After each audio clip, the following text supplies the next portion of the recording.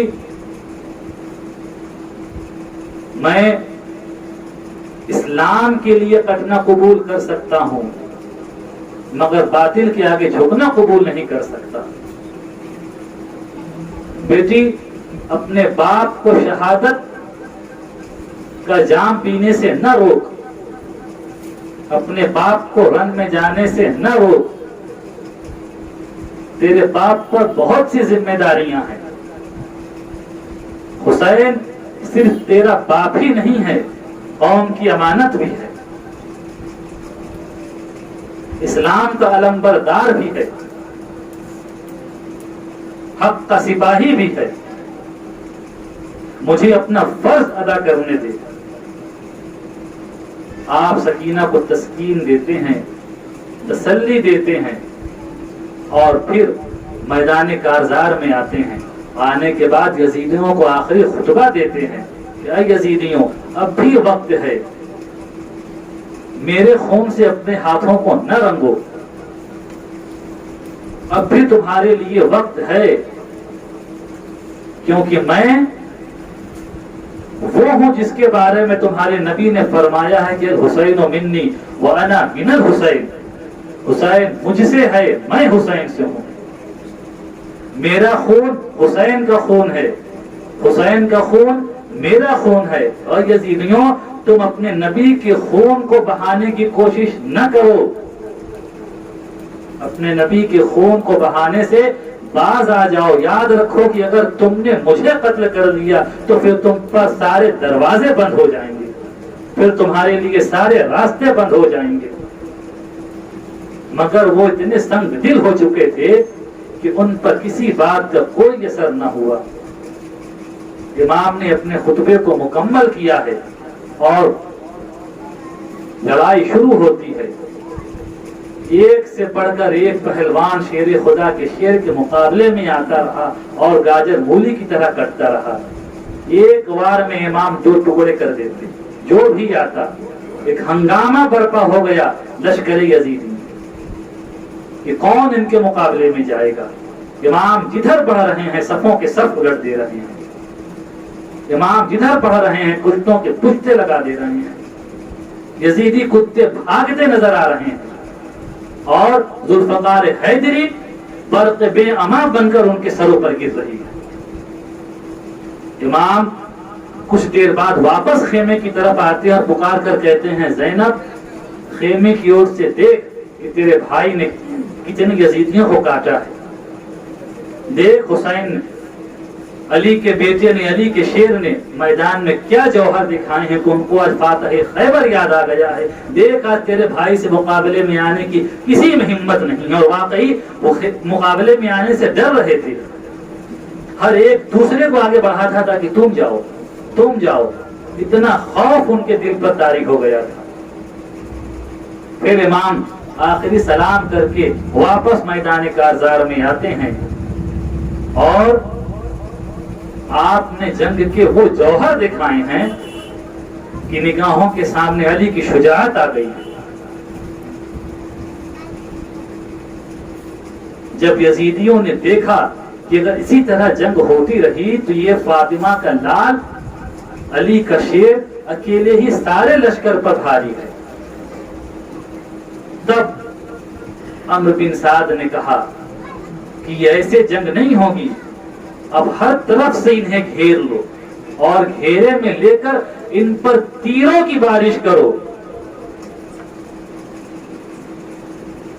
حضرت امام کو ہر طرف سے یزیدیوں نے گھیر لیا, اپنے نرقے میں لے لیا اور تیروں کی بارش ان پر ہو رہی ہے. نیزوں سے مار رہے ہیں, یعنی تیر سے اور نیزے سے دور سے ہی حملہ کر رہے ہیں. ان کے قریب جانے سے ڈر رہے ہیں کہ اگر شیر خدا کے شیر کے سامنے گئے تو بس ایک وار میں ہم 2 ٹکڑے ہو جائیں گے. 72 زخم لگ چکے ہیں امام کے جسم نازک پر, اور جب آپ گھوڑے سے زمین پر تشریف لاتے ہیں، جو قبلہ رو ذہن تھا آپ کا، جب آپ آتے ہیں تو شمر آپ کے سینے پر سوار ہو جاتا ہے. آپ کہتے ہیں کہ شمر مجھے آخری سجدہ کر لینے دے، آخری سجدہ مجھے کر لینے دے. امام سجدے میں جاتے ہیں اور سجدے میں اپنے پروردگار سے کہتے ہیں کہ میرے مولا، اپنے حسین کی اداؤں کو کربلا کے میدان میں دیکھ، کیا یہ ادا تجھے پسند آ رہی ہے؟ بتا میرے مولا کہ اپنے حسین کی اداؤں کو تجھے پسند آ رہی ہے؟ جان دے رہے ہیں حسین اور آواز آ رہی ہے آسمان سے کہ یا ایتھا النفس المطمئنہ ارجعی الی ربک راضیۃ مرضیہ فادخلی فی عبادی وادخلی جنتی. ہاں ہاں اے نفس مطمئنہ، ہم تجھ سے راضی ہیں، تو ہم سے راضی ہو جا. ہم تجھ سے راضی ہیں، تو ہم سے راضی ہو جا. مدینے کا چاند کربلا کی سرزمین پر غروب ہو جاتا ہے. انا للہ و انا الیہ راجعون. اور شمر لعین امام کے سر پاک کو ان کے تنے پاک سے جدا کرتا ہے. میرے دوستوں، یہ کربلا کا واقعہ تھا. آخر یہ سارا کچھ کس لیے ہوا؟ امام نے اپنے بچوں کو کربلا کے میدان میں کیوں کٹوایا؟ اپنے جانثاروں کو کربلا کے میدان میں کیوں کٹوایا؟ علی اصغر، علی اکبر، قاسم، اون و محمد کی لاشوں کو دیکھنا کیوں گوارا کیا؟ حتیٰ کہ اخیر میں اپنی جان تک دے دی. کیوں؟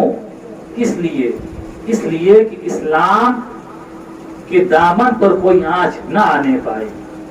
اسلام کی بقا اور تحفظ کی خاطر، شریعت کے تحفظ کی خاطر، کہ پھر کل کوئی یزید کھڑا نہ ہو اور شریعت کو اپنی طبیعت کے مطابق ڈھالنے کی ناپاک کوشش نہ کرے.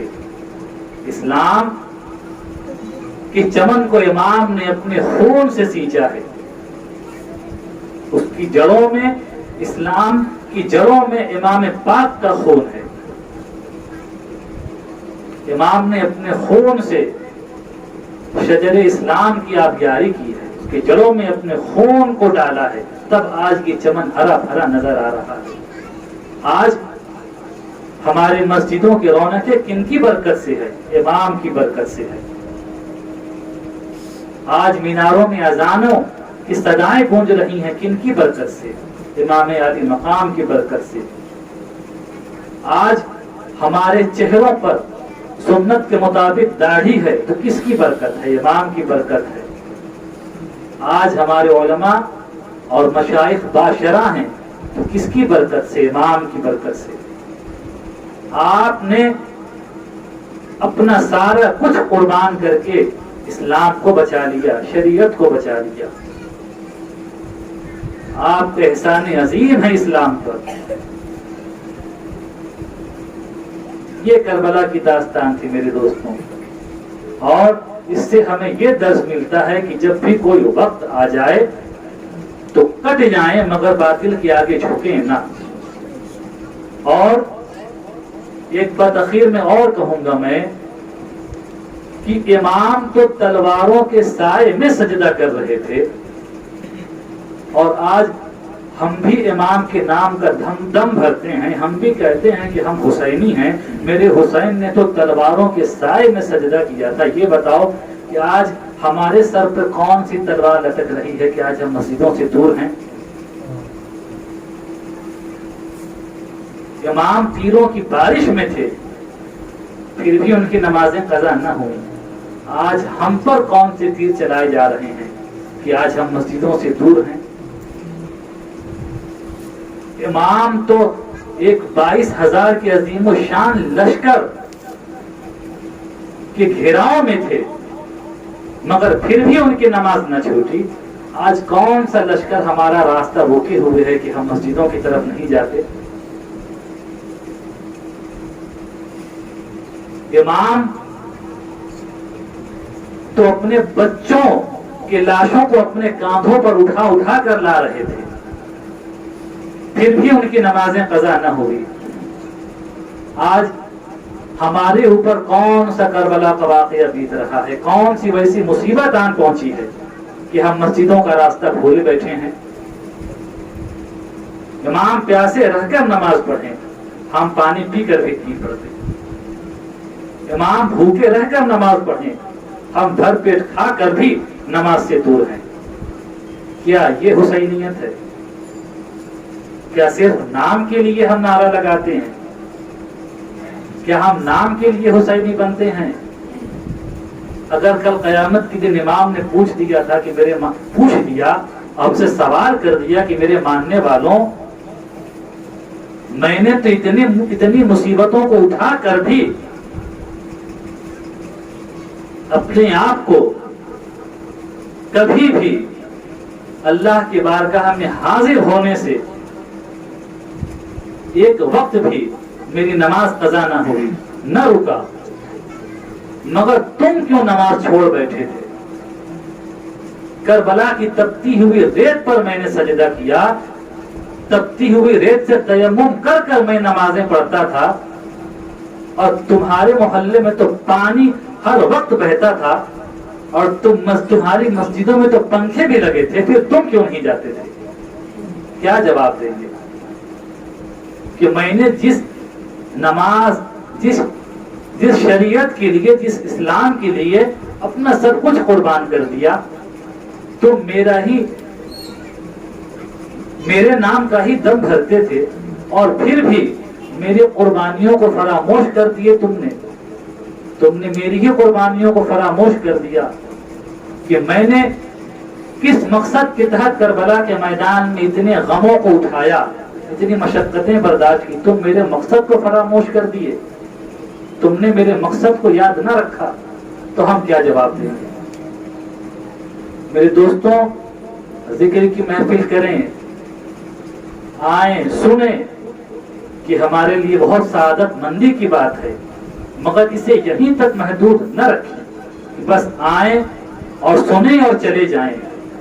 کربلا سے جو میسج ہمیں ملا ہے، اس میسج کو اپنی زندگی میں لینے کی، اپنانے کی کوشش کریں، اور کربلا سے جو امام نے ہمیں پیغام دیا ہے، اس پیغام پر عمل کرنے کی کوشش کریں۔ صرف سننا کافی نہیں ہے، کرنا بھی ضروری ہے۔ کسی نے کہا ہے نا کہ دین پر مر مٹنے کا گر جذبہ نہیں، رسم دنیا ہے فقط ذکر حسین۔ تو ہم صرف رسمن یہاں نہ آئیں، بلکہ یہاں آئیں تو اس میسج کو لے کر جائیں، اس مقصد کو لے کر جائیں، اور اس مقصد کو اپنی زندگی میں اتاریں، اور اس مقصد کے مطابق اپنی زندگی کو گزاریں۔ تب یہاں آنے کا مقصد پورا ہوگا، تب ہمارا یہاں آنا کامیاب ہوگا۔ اللہ رب العزت سے دعا ہے کہ اللہ تعالی امام عالی مقام کے صدقے میں ہم سبھی کو شریعت کا پابند بنا دے، ہم سبھی کو نمازی بنا دے، ہم سبھی کو غازی بنا دے، اور ہمیں جب تک دنیا میں رکھے ایمان کے ساتھ مولا رکھے، اور جب ہمیں دنیا سے اٹھائے تو اللہ ہمیں ایمان کی دولت کے ساتھ اٹھائے، اور ہمارا حشر امام عالی مقام اور کربلا والوں کے ساتھ فرمائے، اور پیارے آقا کی شفاعت بھی عطا فرمائے۔ آمین ثم آمین بجاہ سید المرسلین وما علینا الا البلاغ المبین۔